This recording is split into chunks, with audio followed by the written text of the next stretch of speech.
Assalamualaikum guys, kembali lagi bersama saya Abdul Rahman Mutakin di channel Chatbot dari Tahu Podcast. Oke guys, di kesempatan kali ini saya akan berbagi cerita tentang pengalaman selama menempuh pendidikan di pondok pesantren. Selama menempuh pelajaran di pondok pesantren, anak banyak memiliki cerita. Anak berangsur-angsur mengenali lingkungan pondok tempat anak menuntut ilmu, mengenali lingkungan dari segala macam lingkungan tersebut. Banyak lingkungan yang anak ketahui, banyak prestasi yang diukir, banyak teman yang didapat, dan banyak pengalaman yang juga didapatkan selama belajar di pondok pesantren. Anak berangsur-angsur mengenali lingkungan pondok tempat anak menuntut ilmu. Banyak prestasi yang diukir, banyak teman yang dikenal, banyak pengalaman yang didapat. Anak semakin cinta terhadap pondok ini dan telah menganggap pondok ini sebagai ibu kedua bagi anak yang telah mengajarkan segalanya. Pondok ini sangat berarti bagi anak. Banyak hari-hari dilalui dengan sangat baik. Banyak prestasi yang didapat dan bahkan banyak cerita yang didapat selama bersekolah di pondok ini. Namun ada pengalaman horor yang masih misterius yang masih terlintas di pikiran saat ini. Waktu itu anak duduk di kelas 10 Aliyah dan ditunjuk sebagai mudabir kamar. Mudabir kamar juga bisa diartikan sebagai penanggung jawab kamar. Waktu itu anak dipilih menjadi mudabir kamar kelas 9 Sanawiyah dengan kamar 2. Di sanalah anak mendapatkan pengalaman horor. Pada saat itu anggota seluruh kamar berjumlah 12 orang santri. Setiap santri di dalam kamar tersebut memiliki amalan ibadah yang berbeda-beda. Tapi ada salah seorang santri yang selalu melakukan salat tahajud, menghafal Al-Quran, dan selalu mengerjakan hafalan. Bahkan dia tidak lupa berzikir pagi dan petang yang biasa ia lakukan. Santri tersebut bernama Raffi. Ana dan Raffi meski tidak sekelas, tapi kami banyak bercerita tentang keislaman. Hingga larut malam kami masih bercerita tentang apapun yang ingin kami ceritakan. Tapi pada malam itu Ana lebih awal dan santri lainnya lebih awal juga tidur dan istirahat karena kegiatan pada saat siangnya sangatlah padat. Raffi mengerjakan hafalan dan selalu membaca Al-Quran. Pada malam itu cerita horor dimulai. Ayat demi ayat Raffi membaca dengan sangat tenang. Berjalannya waktu Raffi pun merasakan hal yang aneh dan tepatnya di kamar 1 dan kamar 3. Seluruh mudabir dan santri lainnya telah tertidur pulas. Malam itu semakin larut, namun Raffi masih dengan pembacaan Al-Qurannya. Dalam kondisi ini Raffi semakin cemas. Raffi memutuskan untuk bangun dari kasurnya yang tempat ia membaca Al-Quran tadi. Menuju ke perbatasan kamar 1, Raffi pun memanggil, tapi tidak ada jawaban dari kamar 1 tersebut. Raffi kembali ke tempat tidurnya dan melanjutkan dengan membaca Al-Quran. Berharap kondisi membaik, tapi bukannya malah membaik, justru semakin memburuk keadaannya. Musik yang berganti-ganti tidak menentu tadi justru dilanjutkan dengan suara petikan gitar dari kamar 3. Raffi semakin dipenuhi dengan rasa takut dan rasa cemas. Berusaha setenang mungkin, Raffi berzikir sebanyak-banyaknya. Suara petikan gitar itu semakin terjelas terdengar. Logikanya saja, di asrama cuma ada 1 gitar, yang tepatnya di kamar pembina asrama. Tapi pada malam itu hari sudah sangat larut.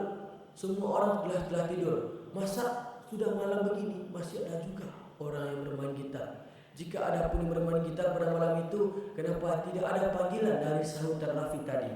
Raffi langsung memanggil siapa yang bermain gitar tadi. Perasaan Raffi semakin cemas dan kondisi tersebut berselang beberapa waktu belum berhenti 2 suara tadi. Raffi pun mendengar suara gendang dari arah belakang asrama. Ya Allah, astagfirullah, ucap Raffi yang semakin ketakutan. Raffi terus berzikir dengan kuat di balik selimut dengan rasa takut. Musik yang berganti ganti seketika tidak berganti, namun berganti ke musik seperti memanggil makhluk gaib. Saat itu terdengar tiada lagi pergantian musik pada malam itu.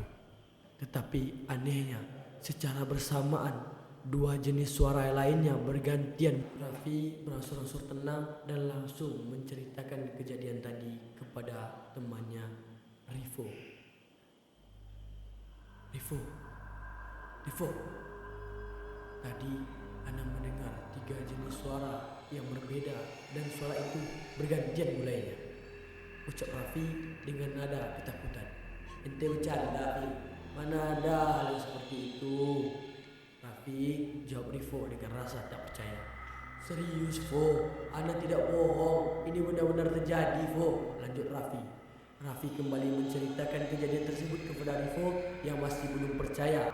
Akhirnya mereka berdua mengucap dalam hati, "Ya Allah, lindungilah kami, ya Allah." Astagfirullahaladzim. Dengan rasa cemas, Raffi berdoa. Masih belum percaya ente, Fo?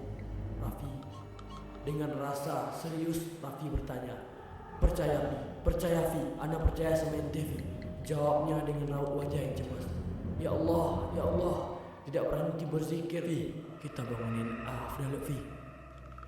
Dengan rasa yang sangat takut, ucap Raffi kepada Rifo dengan rasa takutnya. Afdal. Raffi dan Rifo membangunkanku dengan perasaan yang penuh ketakutan. Ana terbangun dengan rasa penasaran. Ada apa antum berdua bangunkan Allah yang jam segini? Ada apa antum berdua cemas seperti ini? Tanyaku kepada mereka berdua. Raffi dan Rifo mencoba untuk tenang dan menceritakan kejadian yang telah terjadi tadi kepada Afdal. Ana berusaha untuk seperti orang yang tidak ketakutan dan Ana pun mencoba menenangkan Raffi dan Rifo. Alhamdulillah, Raffi dan Rifo sudah berangsur tenang.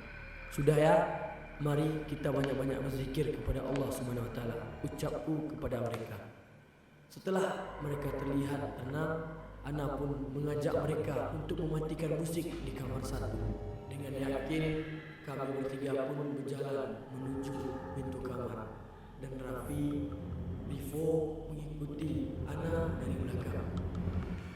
Agar semuanya baik-baik saja, Ana mencoba untuk mengalihkan rasa takut mereka dengan bercerita. Untuk mengalihkan rasa takut mereka tersebut, Ana mengajak mereka untuk bercerita. Sampailah kami di pintu kamar Ana dan membuka dengan penuh rasa takut, sebab rasa takut ini tidak bisa dibohongi lagi. Namun Ana berusaha untuk tetap tenang dan menenangkan Raffi dan Rifo tetap berada di belakangku. Akhirnya kami bukalah pintu kamar tersebut. Ana merasakan hal yang aneh setelah membuka pintu kamar tadi. Dengan spontan kaki melangkah ke arah kanan tepatnya ke kamar satu. Pada saat itu tubuh ini merasa sangat aneh, punggung terasa sangat memanas dan aura negatif pun sangat terasa di punggung. Dan diri ini spontan langsung untuk melihat ke belakang. Pada saat melihat ke belakang, terlihat sangat jelas bayangan kepala yang sangat tinggi dan sangat jauh dari lantai, berada di ujung kamar 3. Pada saat itu, Ana dalam hati, ya Allah, astagfirullahaladzim. Dan Ana berpikir, masa itu manusia, tapi sangat jauh peredarannya dari lantai, sekitar 2 meter. Dan Rifo bertanya kepada Allah, kenapa Allah? Tidak ada apa-apa, jawabku kepada mereka. Dengan spontan Ana berkata kepada mereka, Raffi, Rifo, jangan pernah menghadap ke belakang ya. Kami telah sampai di pintu kamar satu, tetapi pintu tersebut terkunci dari dalam. Saya pun berpikir, ini bagaimana? Ucapku dalam hati yang semakin gelisah. Raffi dan Rifo mencoba untuk memanggil santri, begitu juga denganku. Dan dia pun membukakan pintu dan bertanya, Iyalah, ada apa lah dengan keadaan mengantuk? Apa yang bisa anda bantu lah? Akhi, tolong matikan speaker itu ya. Jawabku kepada santri yang terbangun dengan rasa kantuk tadi. Maaf mengganggu tidur ente ya. Syukran akhi, jawabku kepadanya. Namalah, afanalah, jawabnya dengan santuy. Setelah musik itu mati, kami pun kembali menuju kamar. Ana sengaja dari belakang karena memastikan mereka masuk ke dalam kamar. Tapi waktu ingin masuk kamar, Ana melihat kembali ke arah kamar 3 dan tidak melihat lagi sosok yang tinggi yang tadi Ana lihat sebelum menuju ke kamar 1. Dan pada tubuhku berangsur hilang dan stabil. Kami pun sampai di kamar dan di kasur masing-masing untuk persiapan tidur malam. Raffi, Rifo, tidur lagi ya.